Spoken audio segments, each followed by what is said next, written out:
अपना बिहार और मैं हूं आपके साथ विभा उपाध्याय। बेगूसराय में अपराधियों ने पुलिस को खुली चुनौती देते हुए जमकर तांडव मचाया। अपराधियों ने गश्ती के दौरान पुलिस गाड़ी पर हमला कर दिया और गोलीबारी की गई, जिसमें एक गोली होमगार्ड के जवान हर्षवर्धन के माथे में झलकी और मौके पर ही उसकी मौत हो गई। घटना लोहिया नगर थाना क्षेत्र के पनहास चौक की है और पुलिस ने घटनास्थल से अपराधियों की बाइक जब्त की है। बताया जा रहा है कि बाइक सवार 3 अपराधियों ने इस घटना को अंजाम दिया है। इधर बाढ़ में 2 लोगों की हत्या कर दी गई। दोनों युवक कल रात से लापता थे और उनका शव मोकामा टाल से बरामद किया गया। दोनों को पीट कर मारा गया है। 2 तस्वीरें आपके सामने, जहां पर होमगार्ड जवान की हत्या बेगूसराय में और बाढ़ में डबल मर्डर से सनसनी।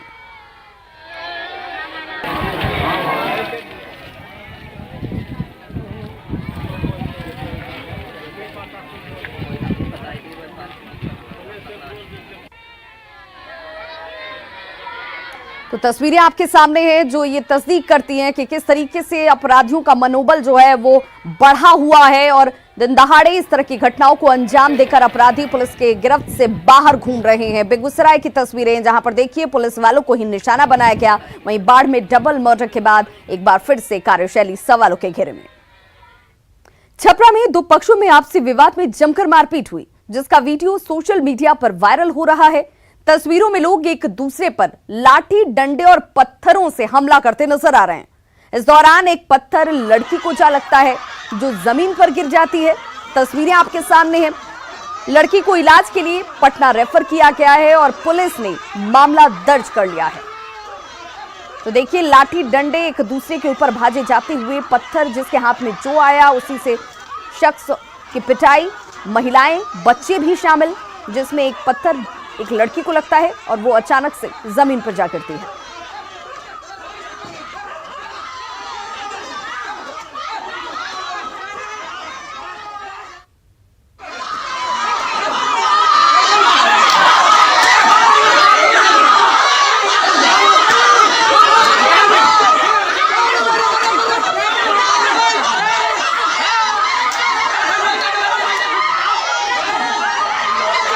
तो देखिए क्या हालात है। छोटी छोटी बातों पर लोग किस तरीके से कानून को भी हाथ में ले रहे हैं और जान की जैसे कोई परवाह ही ना हो, जिसे जो हाथ लगा उसी से एक दूसरे के ऊपर हमला कर दे रहा है। और ये कोई अपराधी नहीं है। आपस के मनमुटाव, आपसी विवाद में इस तरह की तस्वीरें सामने आती हुई, जिसमें एक बच्ची जिसके सर पर चोट लगती है और वो अचानक से जमीन पर जा गिरती है।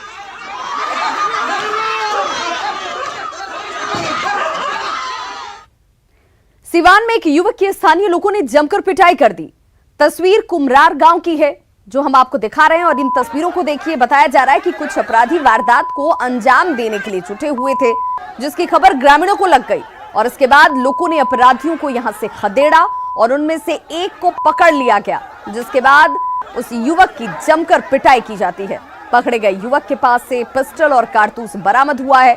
जिस जगह की ये घटना है वो बिहार और उत्तर प्रदेश की सीमा पर है, लिहाजा दोनों जिलों के पुलिस जांच कर रही है।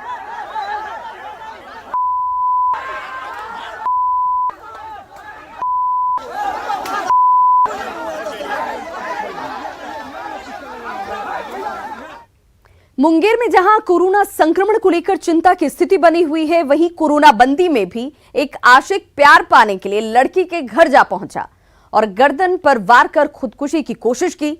इस दौरान हाई वोल्टेज ड्रामा यहां चला। फिलहाल युवक का इलाज सदर अस्पताल में जारी है।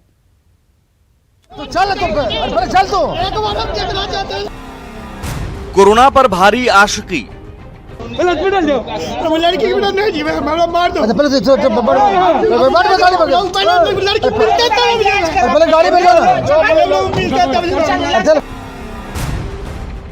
प्यार के लिए गर्दन पर वार। चल ना, उसको देखना चाहते हैं तो चल, चल तो एक बार हम देखना चाहते हैं इसको, प्लीज चल।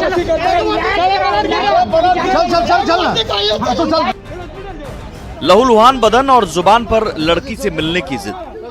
पुलिस वाले मिन्नतें कर रहे हैं अस्पताल चलने के लिए, लेकिन युवक लड़की से एक बार मिलने देने की गुहार लगा रहा है।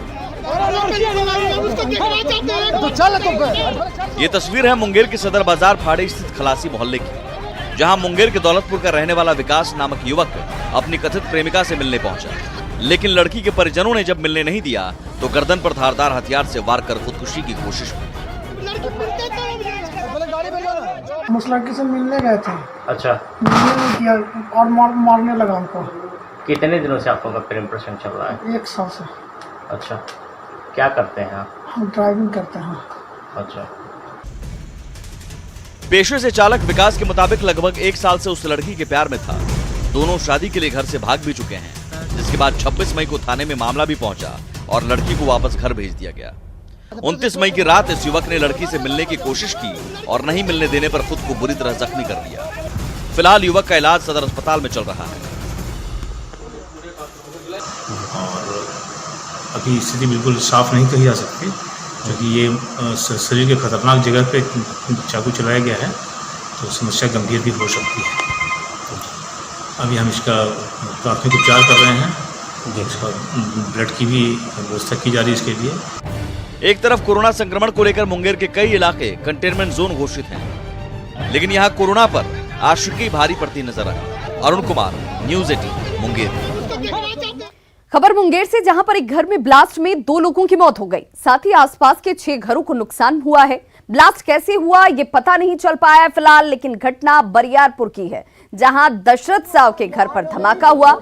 जिस घर में ब्लास्ट हुआ उसका मालिक दशरथ साव चाट की दुकान चलाता है, लेकिन लॉकडाउन में दुकान बंद है। उसके मुताबिक वो कल रात छत पर सोया हुआ था और इसी दौरान धमाका हुआ और उसका पूरा घर टूट गया, जिसमें उसके घर से सटे 3 भाइयों के घरों को भी नुकसान पहुंचा है। साथ ही 2 और घर इसकी चपेट में आए हैं। धमाके में उसकी बेटी और नतनी की मौत हो गई। घटना को एक दूसरे एंगल से भी देखा जा रहा है। दशरथ साव की बेटी रोमा ने बगल के लड़के से प्रेम विवाह किया है, लेकिन कुछ दिनों से दोनों के बीच अनबन चल रहा था और रोमा अपने बच्चे के साथ पिता के घर में रह रही थी। घटना के बाद स्थानीय लोगों ने जमकर हंगामा किया। एफएसएल की टीम मौके पर पहुंचकर फिलहाल जांच में जुट गई है। दशरथ साहब जी का जो घर है, तो उनके यहाँ एक काफ़ी धमाके की आवाज़ सुनाई दी है, लेकिन अभी स्थिति स्पष्ट नहीं हो पा रही है। महिला की मृत्यु हुई है, उनकी मां द्वारा जो बताया जा रहा है अभी, ये लोग का शादी 2 साल पहले ही हुआ था, लव मैरिज टाइप। कुछ विवाद उस एंगल पर भी है, उस एंगल पर भी पुलिस मंगा लेगी। कितने मकान क्षतिग्रस्त हुए, क्या देखा? मकान तो 4-5 हुए यहाँ पर। पटना के कंकड़बाग में लोगों ने नगर निगम कार्यालय के सामने जमकर प्रदर्शन किया और अधिकारियों के खिलाफ नारेबाजी की।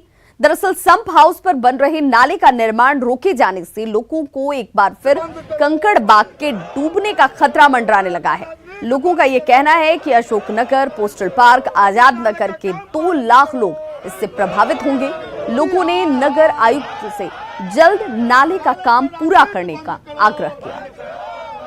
नाले के निर्माण और कामों को लेकर के जनता जो है उस सड़कों पर आ गई है।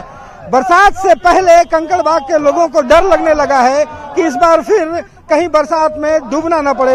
यहाँ पे जो नाले का निर्माण चल रहा था उसे फिलहाल रोक दिया गया है और इसी को लेकर के जो म्युनिसिपल कॉर्पोरेशन ऑफिस जो है उसके सामने जो है ये धरना दिया जा रहा है और नारेबाजी हो रही है। ये आपको ठीक आपको दिखाते हैं कि पटना नगर निगम कंकड़बाग का कार्यालय है और इस नगर निगम कार्यालय के ठीक सामने जो है यहाँ पे कंकड़बाग के जो लोग हैं वो यहाँ पे नारेबाजी कर रहे हैं। पिछले 30-40 वर्षों पुराना जो नाला है वो चौक कर गया है। आखिर ये पानी कहाँ जाएगा? इस संप हाउस में नहीं जोड़ा जाएगा तो कहाँ जोड़ा जाएगा?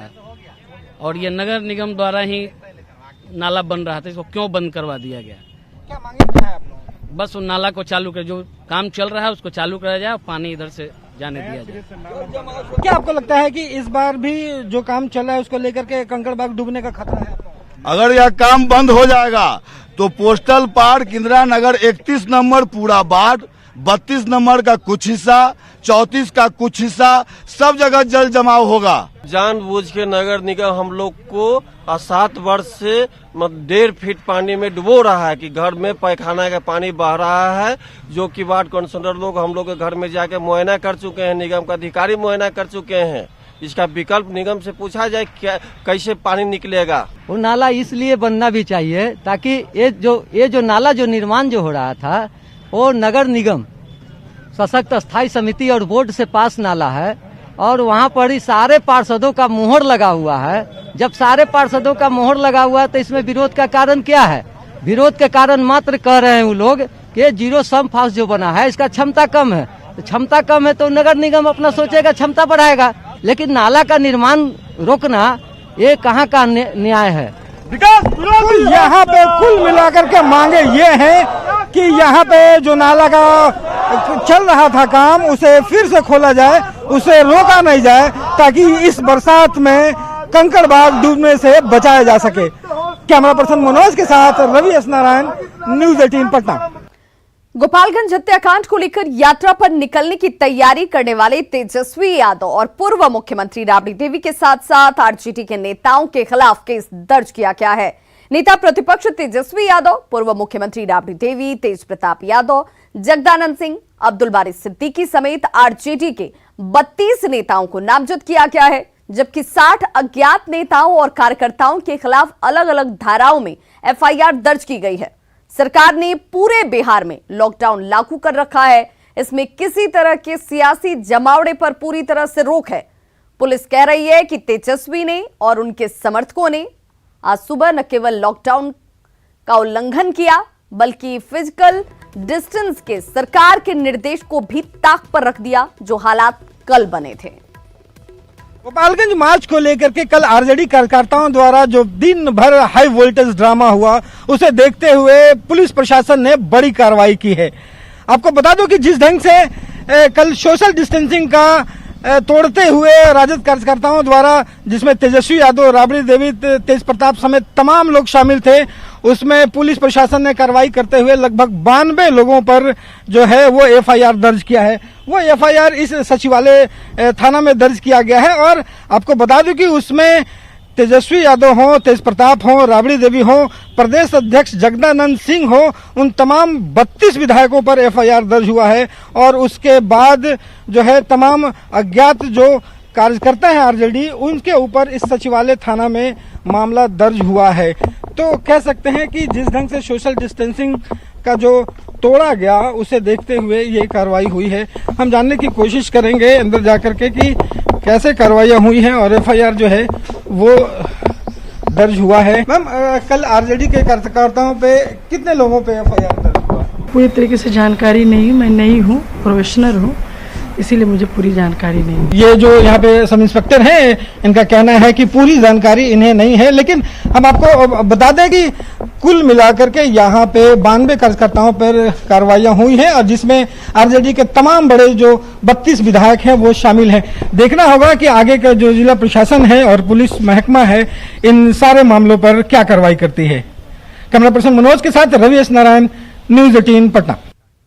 और जैसे ही एफआईआर दर्ज की गई है, आरजेडी ने कहा कि सरकार पार्टी कार्यकर्ताओं को डराना चाहती है, लेकिन इससे कोई फर्क नहीं पड़ता। आरजेडी ने यह भी कहा कि पुलिस फोर्स ने लॉकडाउन तोड़ा था। वहीं कांग्रेस ने कहा कि एनडीए विधायक भी हर दिन लॉकडाउन को तोड़ रहे हैं, लेकिन उनके खिलाफ किसी तरह की कोई कार्रवाई नहीं हो रही। हम लोग आरोपी को पकड़वाने के लिए आवाज उठाते हैं तो हम पे एफआईआर होता है। ये किस तरह की नीति है, किस तरह की सरकार है? हम लोग राजद डरने वाली पार्टी नहीं है, तेजस्वी यादव डरने वाले नहीं है। सोशल डिस्टेंसिंग अगर कोई तोड़ा है तो जो फोर्स सरकार भेजी थी, जो वैन फोर्स आया हुआ था, सोशल डिस्टेंसिंग वो लोग तोड़े थे। सवाल सरकार को ये सवाल उन लोगों से पूछना चाहिए था। राजद के कोई विधायक सोशल डिस्टेंसिंग का नियम नहीं तोड़े। बता देते कि 2-4 की संख्या में आप मत जाइए। तो ये सरकार का हाई वोल्टेज ड्रामा रहा कि पीड़ित के पास नहीं पहुंच पाए थे। दोषी तो सरकार है इसमें। अगर सोशल डिस्टेंसिंग के मामले में केस बनता है तो सभी जगह तो टूट रहा है। आप सब्जी मार्केट से लेके आप पूरे बिहार के आंकड़ा कर लीजिए, ट्रेन पे देख लीजिए, स्टेशन में देख लीजिए। ये तो प्रशासन के नाकामयाबियों के कारण सोशल डिस्टेंसिंग टूट रहा है। तो सबसे पहले केस तो हो प्रशासन पे। गोपालगंज ट्रिपल मर्डर कांड को लेकर सियासत जोरों पर है। अब गोपालगंज के बरौली से आरजेडी विधायक और सिवान के दरौली से माले विधायक को रूपनचक गांव में धरना देना महंगा पड़ गया। हथुआ पुलिस को बिना सूचना के धरना देने और लॉकडाउन का उल्लंघन करने के आरोप में इन दोनों ही विधायकों के खिलाफ एफआईआर दर्ज की गई है। डीएम के आदेश पर बरौली विधायक मोहम्मद निमतुल्ला, दरौली के विधायक सत्यदेव राम, गोपालगंज के आरजेडी जिलाध्यक्ष पूर्व सांसद प्रत्याशी सुरेंद्र राम सहित 13 लोगों को नामजद किया गया है, जबकि 60 अज्ञात आरजेडी कार्यकर्ताओं के खिलाफ भी हथुआ थाने में प्राथमिकी दर्ज की गई है। लोगों के द्वारा पूर्णतः लॉकडाउन का उल्लंघन किया गया है। ये बिना अनुमति के, बिना कोई सूचना के छुपे छिपाए आए और धरना प्रदर्शन करने का प्रयास कर रहे थे। इनके विरुद्ध प्राथमिकी दर्ज कर आवश्यक कार्रवाई की जा रही है। बिहार में विधानसभा चुनाव का काउंटडाउन शुरू हो चुका है और इस लॉकडाउन में भी तमाम राजनीतिक दल अपने अपने तरीके से लोगों तक अपना मैसेज पहुंचाने में जुटे हुए हैं। बीजेपी अब प्रधानमंत्री के 20 लाख करोड़ के पैकेज को इस विधानसभा चुनाव में भुनाने में जुट गई है। बिहार विधानसभा चुनाव के नजदीक आने की आहट के साथ ही राजनीतिक दल अपने अपने मुद्दों को लेकर जनता के बीच में जाने की फिराक में है। बीजेपी इसे लेकर बड़ी तैयारी कर रही है। बीजेपी प्रधानमंत्री के 20 लाख करोड़ के पैकेज की बातों को आमजन तक पहुंचाने में जुट गई है। इसे लेकर BJP virtual rally, video conferencing और 1-to-1 जनसंपर्क अभियान शुरू करेगी। 7 जून को इस अभियान को लॉन्च कर दिया जाएगा। हम लोगों ने 1000 लोगों के साथ हम सीधे वीडियो कॉन्फ्रेंसिंग से जुड़ेंगे, जिसमें उनमें से भी किसी का प्रश्न हो तो वह हमारे जो केंद्र सरकार के जो मंत्री हैं या बिहार सरकार के मंत्री भाषण दे रहे होंगे, उनसे वह बात कर सकते हैं। और इसके अलावा जिस विधानसभा की हमारी वीडियो कॉन्फ्रेंसिंग और वर्चुअल रैली होगी, वहाँ विभिन्न स्थानों पर टेलीविज़न के माध्यम से, जिसमें फेसबुक लाइव के माध्यम से, वेबिनार के माध्यम से हमारा लक्ष्य है कि हर विधानसभा के 5000 लोगों के साथ हम सीधे वीडियो कॉन्फ्रेंसिंग के माध्यम से जुड़ जाएं और अपनी बातों को उस विधानसभा में पहुंचा सकें। बीजेपी इसकी तैयारी को लेकर 30 मई को राष्ट्रीय अध्यक्ष जेपी नड्डा का फेसबुक लाइव करेंगे। वहीं 31 मई को प्रधानमंत्री की मन की बात सप्तर्षियों के साथ कराई जाएगी। बीजेपी ने इसे लेकर 5 सदस्यीय टीम की घोषणा भी कर दी है। ये सभी प्रधानमंत्री के विशेष पैकेज का प्रचार प्रसार हाईटेक तरीके से करेंगे। बीजेपी के इस प्रचार प्रसार को लेकर कांग्रेस तंज कस रही है। बीजेपी को बिहार की जनता से कोई मतलब है नहीं और न उसे जेडीयू से मतलब है। वो अपने इंटरेस्ट में कुछ भी कर सकती है। अब 20 लाख करोड़ एक बड़ी रकम है, तो उसको जितना जोर से ढोल बजा के प्रचार करेगा तो लोगों को लगेगा कि भाई सही में 20 लाख करोड़ बिहार को आ रहा है। बीजेपी के इस हाईटेक प्रचार पर जेडीयू कुछ भी कहने से बच रहा है, लेकिन बीजेपी का मकसद साफ है कि अब कोरोना के साथ ही जीना सीखना होगा और इसमें राजनीति भी करनी होगी। ब्रिजम पांडे, न्यूज़ 18, पटना। कोरोना बंदी में दूसरे राज्यों से लौटे लोगों को क्वारंटीन सेंटर पर रखा गया है, जहां शिक्षकों की तैनाती है। इसके अलावा रसोइयों को भी ड्यूटी पर लगाया गया है। शिक्षकों को पंचायत शिक्षक संघ ने इस मामले को लेकर कोर्ट से गुहार लगाई है। देखिए हमारी रिपोर्ट। प्रवासी लोगों के वापस लौटने के बाद क्वारंटीन का व्यवस्था है और उन क्वारंटीन में शिक्षकों की तैनाती की गई है, लेकिन जो शिक्षक हैं अपने आप को सुरक्षित नहीं महसूस कर रहे हैं। सुरक्षा के इंतजाम करने की बात की जा रही है, मांग है। यहाँ तक कि जो रसोइया यहाँ पर है, जो खाना बनाने वाली है, उनकी भी मांग है कि यहाँ पर उनको सुरक्षा मिले, खास करके एहतियातन। लेकिन अभी मैं खड़ा हूँ जमुई जिले के गिद्धौर प्रखंड के क्वारंटीन सेंटर पे, और जहाँ पर दर्जनों शिक्षक की तैनाती हुई है। 2 शिफ्ट में शिक्षक यहाँ पर ड्यूटी कर रहे हैं, सुबह शाम दिन रात, और वैसे हालात में लोगों को प्रॉब्लम है। अब सबसे बड़ी बात है कि सुरक्षा की मांग को लेकर जो शिक्षक संघ है, एक बिहार नगर पंचायत प्रारंभिक शिक्षक संघ, उसके जो शिक्षक संघ के नेता है, उन्होंने हाई कोर्ट में एक ई फाइलिंग के द्वारा एक PIL भी दर्ज किया है शिक्षकों के हित के लिए। और भी वैसे लोग जो क्वारंटीन में काम कर रहे हैं, जो संविदा कर्मी हैं या फिर सरकारी कर्मी हैं, और उनको सुरक्षा की बात हो तो वो भी हमारे साथ है। केंद्र सरकार का आदेश है, फिर भी उनको मास्क, सैनिटाइजर, पीपीई किट, यहाँ तक कि बीमा का सुरक्षा का नहीं दिया गया। 50 लाख बीमा देने का आदेश है, इसलिए हम लोग बहुत भयभीत हैं। हम लोग हाईकोर्ट का दरवाजा भी खटखटाए हैं, ई फाइलिंग के द्वारा आवेदन समर्पित किए हैं कि हमारा जो केंद्र सरकार का आदेश है उसके अनुरूप हम लोगों को 50 लाख का शिक्षकों का बीमा और सुरक्षात्मक किट अवश्य और अविलंब दिया जाए, यह हम लोगों के द्वारा गुहार लगाया गया है। जैसा कि शिक्षक संघ के नेता हैं, उनका साफ तौर पे कहना है कि उनका गुहार कोर्ट से लगा है और कोर्ट में वो लोग ई फाइलिंग कर एक PIL दर्ज कराया है शिक्षकों के हित के लिए, खास करके वैसे लोग जो सुरक्षा के सुरक्षा नहीं होने के बीच में भी काम कर रहे हैं। और जाहिर सी बात है कि अब देखना है कि आने वाला समय में क्या होगा। केसी कुंदन, न्यूज़ 18, जमुई। देश के अलग अलग हिस्सों से मजदूरों के लौटने का सिलसिला जारी है। रेड जोन इलाकों से बिहार आने वाले लोगों को क्वारंटीन सेंटर पर रखा जाना है, लेकिन इसके बावजूद मुंबई से पटना आने वाले झारखंड के प्रवासियों को नवादा लाकर छोड़ दिया गया, जो काफी देर तक भटकते रहे। इनमें महिलाएं और बच्चे भी शामिल हैं। बाद में न्यूज़ 18 की पहल पर सभी को एक गाड़ी से हजारीबाग भेजा गया। दानापुर में उतरे, दानापुर में वहाँ बस लगी थी, वहाँ पर बोले कि ये झारखंड और या नवादा के बस लगे हुए बाहर में, जाइए आप लोग बैठिए। बस वाले यहाँ ला के उतार दिया नवादा में। परसों हम लोग गाड़ी बैठे थे मुंबई से, बोरीवली से यहाँ पटना आने के लिए। दानापुर स्टेशन पे हम लोग को उतार दिया, वहाँ से पटना के लिए बोला, लेकिन फिर ये नवादा और झारखंड के लिए एक गाड़ी में बैठाया, लेकिन झारखंड हम लोग को पहुँचाया नहीं, नवादा में उतार दिया। 31 मई को लॉकडाउन 4 की अवधि खत्म होने वाली है। हमने लोगों से ये जानने की कोशिश की कि लॉकडाउन बढ़ाने के बारे में लोगों की क्या राय है।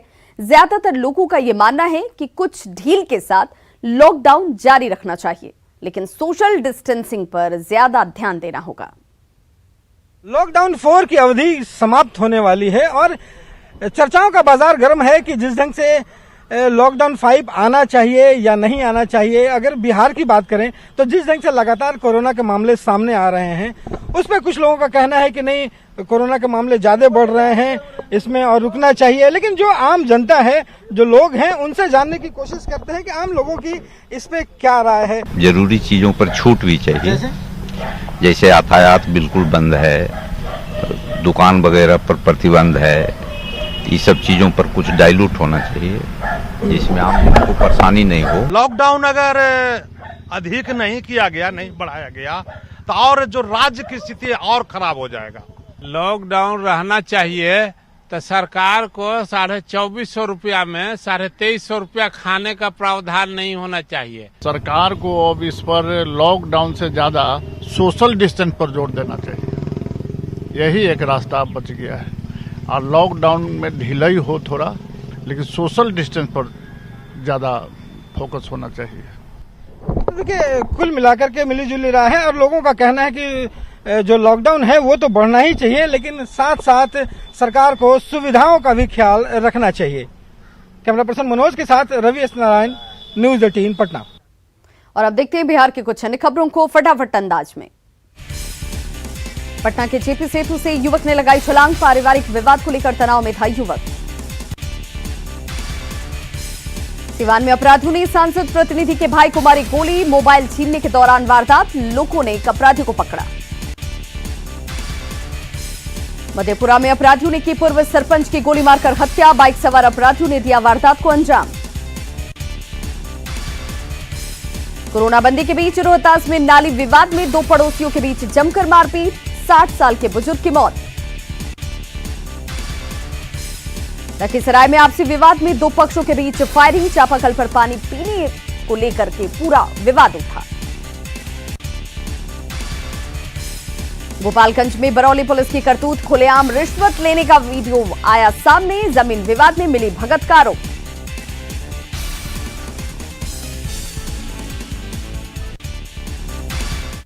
तो खबरों का सिलसिला लगातार जारी, आप देखते रहिए न्यूज़।